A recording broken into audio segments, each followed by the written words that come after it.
right, here it is. Chapter 2, Rattlesnake Flats. The air was hot and dry. Jack and Annie peeked outside. The treehouse had landed in a lone tree on a prairie.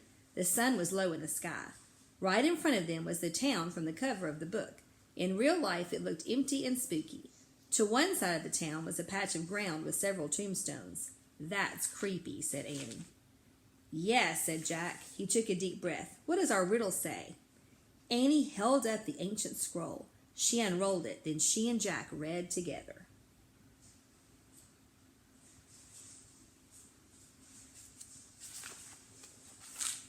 Out of the blue, my lonely voice calls out to you. Who am I? Am I? Jack pushed his glasses into place and read the riddle again to himself. There must be a mistake, he said. Am I is written twice. Well, I don't hear any voices now, Annie said as she looked out the window. There were no human sounds at all, only the buzzing of flies and the whistling of the dry wind. Let's look at the book, Jack said. He opened the book. The pages were yellow with age. He found a picture of the town and read the words beneath it out loud. In 1870s, Rattlesnake Flats was a rest stop for a stagecoach that carried passengers from Santa Fe, New Mexico to Fort Worth, Texas. When the creek dried up, everyone left. By 1880, it was a ghost town. Wow, a ghost town, said Annie, her eyes wide. Let's take a quick look around, said Jack, so we can leave before dark. Right, said Annie. Let's hurry. She started down the rope ladder. Jack put the old book into his pack. Then he followed Annie down the ladder. They stood by the tree and looked about. Tumbleweeds blew across the dry ground. Suddenly, something jumped past them. Yikes, they both said. But it was just a rabbit, a lone, long-legged rabbit hopping past them. Hey, he's just like the rabbit we saw at home, said Jack. Yeah, the rabbit must have been a sign of things to come, said Annie. The rabbit hopped across the prairie and out of sight. I'd better take notes, said Jack. He reached into his backpack and took out his notebook and pencil. He wrote, Rabbits with long legs. What's that sound, said Annie. What sound, asked Jack. That rattling sound, said Annie. Jack looked up. What? He said. There. Annie pointed to a rattlesnake. It was about 100 feet away. It was coiled up and rattling. Jack took one look at the snake and ran. Annie ran too. They ran past the graveyard and right into the ghost town. I guess that's why this town is called Rattlesnake Flat, said Annie when they stopped. Jack looked around. The town was hardly big enough to call a town.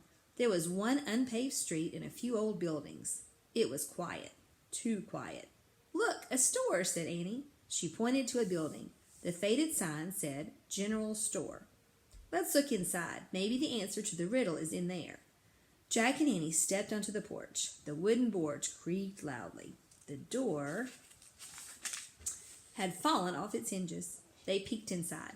The air was thick with dust. Spider webs hung from the ceiling. Maybe we shouldn't go in, said Jack. But what if the answer's here, said Annie. Let's take a quick look. Jack took a deep breath. Okay. He and Annie tiptoed into the store. Look, said Annie. She picked up a pair of rusty spurs. Careful, said Jack. He poked at other stuff in the store. An old feed sack, a rusted tin cup, a faded calendar dated 1878. Oh, wow, said Annie. She held up 2 cowboy hats. She put one on and handed the other one to Jack. For you. It's too dusty, said Jack. Just blow on it, said Annie. Jack blew on his hat. A cloud of dust rose up. Jack sneezed. Try it on, said Annie. Jack put the hat on. It nearly covered his eyes. Boots, said Annie. She pointed to a row of cowboy boots on a shelf. There are even some small ones, just like our sizes. Here's a pair for you. She handed the boots to Jack. They're not ours, he said. I know, but just try them on, said Annie. Jack turned his boots upside down and shook them as hard as he could. What are you doing? Annie asked, pulling on another pair of boots. Checking for scorpions, Jack said.